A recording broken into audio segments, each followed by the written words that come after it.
आप सभी की इच्छाओं को नमन। मैं आपको अपनी यात्रा के बारे में कुछ बताना चाहता हूँ। घोड़ा छोड़ा जाएगा इच्छापूर्ति धाम ईदलपुर खैर अलीगढ़ से।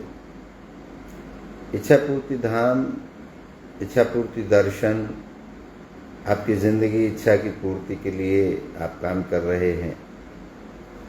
हर व्यक्ति की अलग अलग इच्छाएं हैं, अलग अलग पूर्ति करना चाहता है अलग अलग तरीके से। जिंदगी केवल इतनी सी है, इच्छा पैदा होती है, उसकी पूर्ति का व्यक्ति प्रयास करता है। कुछ इच्छाएं पूरी हो जाती हैं, कुछ नहीं होती। इच्छाएं पूरी क्यों नहीं हो पाती और आदमी दूसरे को मनाना क्यों चाहता है? लड़ाई और परेशानी इस बात की है, बाप बेटे पे अपनी इच्छा थोपना चाहता है, बेटा बाप पे थोपना चाहता है, पति पत्नी पे, पत्नी पति पे, और ये समाज अपनी इच्छाएं हर उस व्यक्ति पर थोपना चाहता है जो कुछ अलग करना चाहता है। जो अपनी मूल इच्छा की सुनता है उस व्यक्ति को कोशिश करता है कि वो उनकी इच्छाएं माने। व्यक्ति एक दूसरे पर अपना प्रभुत्व बनाना चाहता है, मनवाना चाहता है।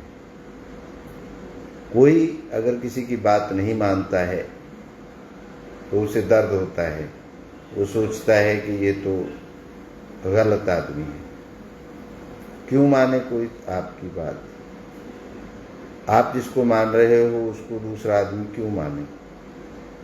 आपकी इच्छा अलग है, दूसरे व्यक्ति की इच्छा अलग है। उसकी पूर्ति के मार्ग अलग हैं, आपकी पूर्ति के मार्ग अलग हैं। हो सकता है आपकी इच्छा में दूसरा सहमत ना हो, और जब दूसरा सहमत नहीं होता तो आप ऐसा महसूस करते हैं कि आप हार रहे हैं। और इस दुनिया में कोई भी व्यक्ति हारना नहीं चाहता।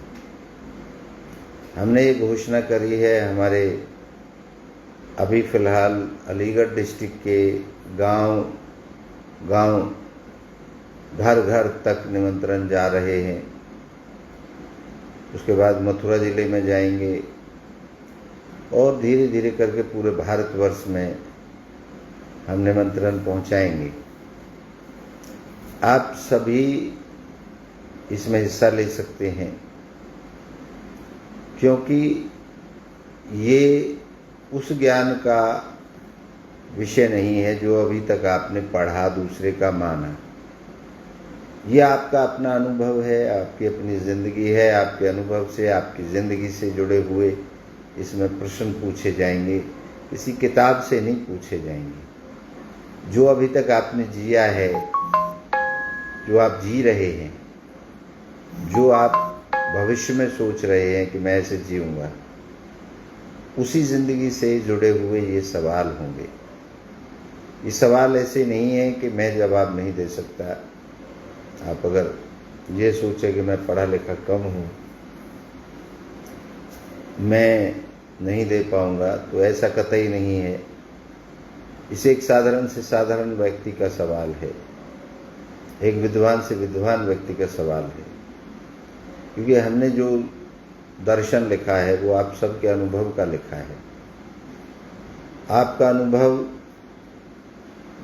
अगर आपका है, दूसरे की मान्यता नहीं है, तो उससे बड़ी किताब इस दुनिया में, इस धरती पे नहीं हो सकती। आप जो भी कर रहे हैं अपनी इच्छा से और उसकी पूर्ति के लिए प्रयास कर रहे हैं, कुछ पूर्ति हो जाती है, कुछ नहीं हो पाती। वो जो आपके पास अनुभव है वो दूसरे व्यक्ति के पास नहीं हो सकता। और वही हमने इस 11,000 पन्नों की किताब जो बनाई है, जो दर्शन बनाया है, जो फिलॉसफी बनाई है, जो ग्रंथ बनाया है, उसमें यही सब लिखा है। उसमें किसी कॉपी, किसी की नकल किसी शास्त्र की बात नहीं है, मान्यता नहीं है, अनुभव है। और अनुभव सबसे बड़ी किताब है। अनुभव से बड़ी कोई इस धरती पे आज तक किताब नहीं बनी। मान लो, किसकी माने, क्योंकि किताबों में तो एक दूसरे का विरोध लिखा हुआ है। कौन सी किताब ठीक है, कौन सी गलत है, इसका निर्णय कौन करेगा। हर किताब, हर ग्रंथ, हर दर्शन ये दावा कर रहा है कि जो हम लिख रहे हैं वो ठीक है, वही ठीक है।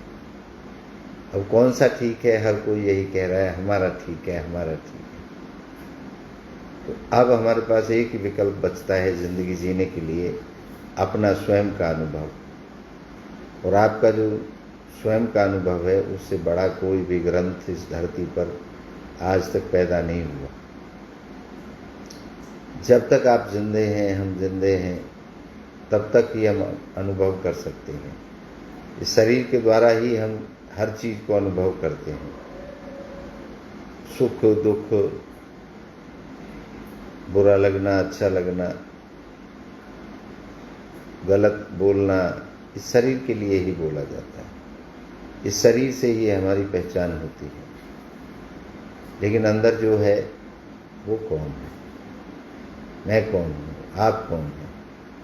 हम सब इच्छाएं हैं। और जिस दिन हमारी इच्छाएं निकल जाएंगी, उस दिन हम मृत हो जाएंगे। तो मैं कौन हूँ का अगर इसमें उत्तर हमने जो लिखा है, हो सकता है आपके हिसाब से, आपके अनुभव के हिसाब से गलत हो सकता है, तो आप हमें करेक्ट कर सकते हैं। मान्यता के आधार पे नहीं, अनुभव के आधार पे आप उत्तर दे सकते हैं। मैं इच्छा हूँ, आप इच्छा हैं।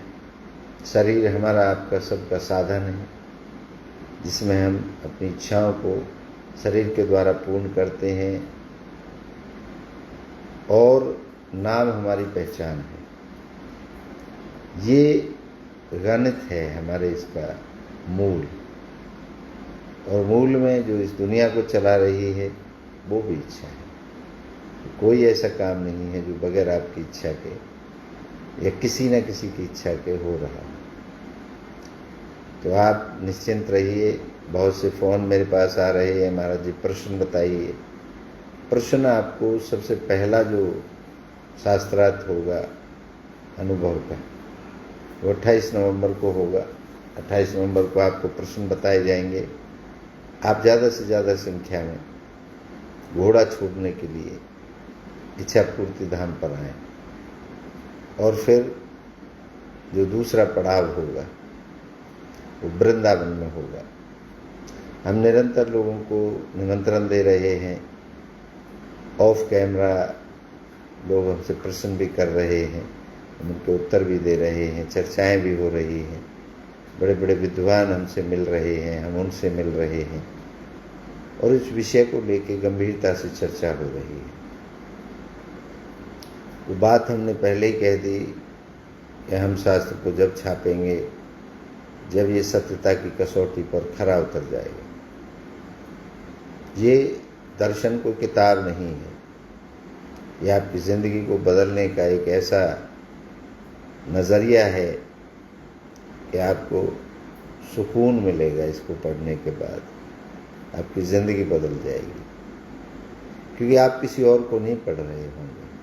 जब इसे पढ़ेंगे तो आप अपने आप को पढ़ रहे होंगे। ये आपका अपना दर्शन है, आपकी ज़िंदगी के अनुभव का दर्शन है, आपके ज़िंदगी के हर कदम का दर्शन है, हर पल का दर्शन है। तो आप आनंद लीजिए। 28 नवंबर तक का इंतज़ार कीजिए और तैयारी करिए। हम एक प्रश्न आपको देके जा रहे हैं कि इस दुनिया में कोई भी कार्य बगैर इच्छा के नहीं होगा। उसमें किसी न किसी की इच्छा जरूर शामिल है, आपकी, किसी और की, किसी और की, किसी और की। तो इच्छाओं का ही संसार है, इच्छाओं से ही चल रहा है। इच्छाओं की पूर्ति के लिए आप हम सब दौड़ रहे हैं। यही ये दर्शन है। ये कोई अलग नहीं है, अलौकिक नहीं है, दुनिया से अलग नहीं है। आप सबका है, आप सबके लिए है। धन्यवाद।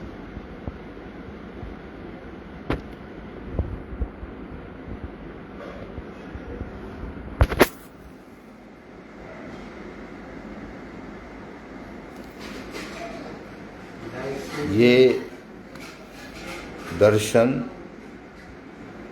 हमारा आपका सबका है। ऐसा नहीं है कि आपके बारे में नहीं लिखा है इसमें, आप सबके बारे में लिखा है, आप सबकी ज़िंदगी के बारे में लिखा है।